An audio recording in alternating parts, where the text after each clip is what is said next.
Cletus McFarland didn't just show up at Talladega Superspeedway, he stole the show in one of the most unexpected, gritty, and downright wild performances we've seen in a stock car in years. Forget what you think you know about YouTubers in professional racing. This wasn't a stunt. This wasn't for clicks. This was the real deal. And Garrett Mitchell, aka Cletus, proved that he's not just internet famous, he's track tough. This all started after a brutal debut at Daytona earlier in the year. That race was a mess. He got caught up in multiple wrecks and finished a frustrating 30th. Not the kind of debut that silences critics. It left a lot of people wondering, can this guy actually drive at this level? Or is this just a social media crossover gimmick? Cletus heard all of it, but instead of making excuses or hiding, he doubled down. He prepped harder. He trained with some of the best minds in the business. And when Talladega came around, the biggest, fastest, most chaotic track in ARCA, he stepped up. Over 70,000 people tuned in to watch his in-car camera stream. That's not a typo. For a second-tier series like ARCA, that number is massive. He was already pulling more eyes than half the field combined. But with that kind of spotlight comes pressure. A lot of folks were watching, waiting to see if he'd spin out, choke, or just get wrecked again. Instead, they got one of the gutsiest, most resilient drives in recent memory. But it didn't start clean. Before the race even began, Cletus made a big mistake. He forgot to wear his HANS device. That's the neck restraint that helps protect drivers in high-speed crashes. Talladega is not the place to forget it. He barely got strapped in before the field rolled out. He started 24th. Not great. Track position at Talladega can be life or death, especially if you can't hook into the draft early. But when the green flag dropped, something clicked. The number 30 Ford from Rhett Jones Racing came alive. Cletus started slicing through traffic like a veteran. Within a few laps, he cracked the top 10. It wasn't reckless either. He was smooth, patient, finding air, making smart moves. He looked like he belonged. And then, it happened. His car started losing power, not gradually, instantly. He radioed it in. Something was off. The crew quickly figured it out. Broken valve spring. That's an engine killer. Most cars with that kind of failure get parked. But somehow, this engine kept firing. About 5 laps in, she just turned into a dog, he said. I thought we were done. From there, he started losing the draft. Cars were blowing past him like he was standing still. He dropped out of the top 10, then the top 15, then 20th. At Talladega, once you lose the pack, you might as well be running a parade lap. It's nearly impossible to catch back up without a caution. But then, a twist of fate. A caution flew. Wreck in front of him. 2 cars tangled on the backstretch. One clipped his right rear. It could have ended his race right there. But somehow, again, the damage was minor. He caught a break, and he knew it. I pumped my fists under yellow. I was like, we're still in this. Solid restart by Lawless, getting up through the gears. Thad did a good job as well. And Isabel Robusto did a good job sticking with her teammate, pushing hard. He just didn't have the same help. But right here, you can't tell. I might. And it is official. Green light is, we just got word. It's official. Lawless out has won the race. Then came overtime. Now imagine this. You're sitting 14th at Talladega.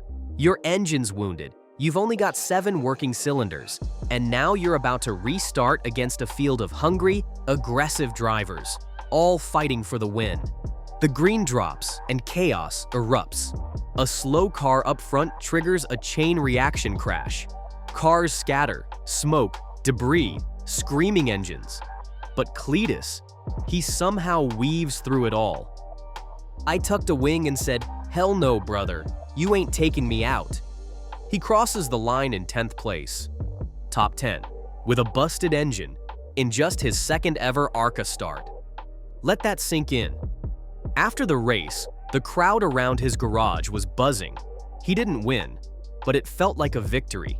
His crew knew what he'd overcome. The fans were going crazy online. Even veteran drivers were nodding their heads going, "All right, this guy's got something." But this wasn't just a lucky break. He worked for this. In the days leading up to the race, Cletus linked up with Dale Earnhardt Jr. for a ride-along video where Dale coached him on how to survive Talladega, how to time the draft, manage pit stops under green, and stay calm in chaos. Dale literally told him, "You've got to give it hell, but also be smart. That's the balance." And Cletus took that advice to heart. He also credited Greg Biffle and spotter Kevin Hamlin with coaching him through the madness. These weren't just shout-outs. These were people who helped build his race IQ. They were telling me what to do, and I just read the air. That's all I could do with the car we had. But perhaps the most striking part of the whole story? Cletus wasn't playing a character. He wasn't performing. He was just being himself, a gearhead with a giant following and a deep love for racing. And that's exactly why this moment mattered. This wasn't just a good run. It was a proof of concept. He brought tens of thousands of new eyeballs to ARCA. He converted YouTube fans into race fans. His style, unfiltered, humble, hilarious, connected with people in a way that NASCAR desperately needs right now. Younger fans, digital-first fans, fans who love cars but haven't found a reason to care about stock car racing. Until now, insiders say NASCAR has taken notice. There's chatter about bringing more streaming elements to future broadcasts, building content around personalities like Cletus, and finding ways to blend online culture with on-track action. And why not? The guy has 4.2 million subscribers, millions of monthly views, and now, a legitimate top 10 ARCA finish at one of the most unforgiving tracks in the world. He's hinted at a return in the fall, maybe another shot at Talladega, maybe Bristol. And the way the industry is reacting, it wouldn't be shocking if an Xfinity team or even a Cup owner takes a shot on him down the line. Because here's the thing, Cletus McFarland isn't just fast. He's fun, he's authentic, and he brings the kind of energy that NASCAR hasn't had in a long time. DIY heart mixed with real racing respect. This wasn't supposed to happen. A guy with no formal development path, no big dollar sponsors, no polished PR training, just passion and a dream, goes out and outruns seasoned drivers in a wounded car. That's a movie plot. That's racing. And if he keeps this up, don't be surprised if that bald eagle logo is chasing down the leaders in an Xfinity or Cup race sometime soon. Because in a sport built on grit, hustle, and a little bit of crazy, Cletus McFarland is checking every box. And he's just getting started.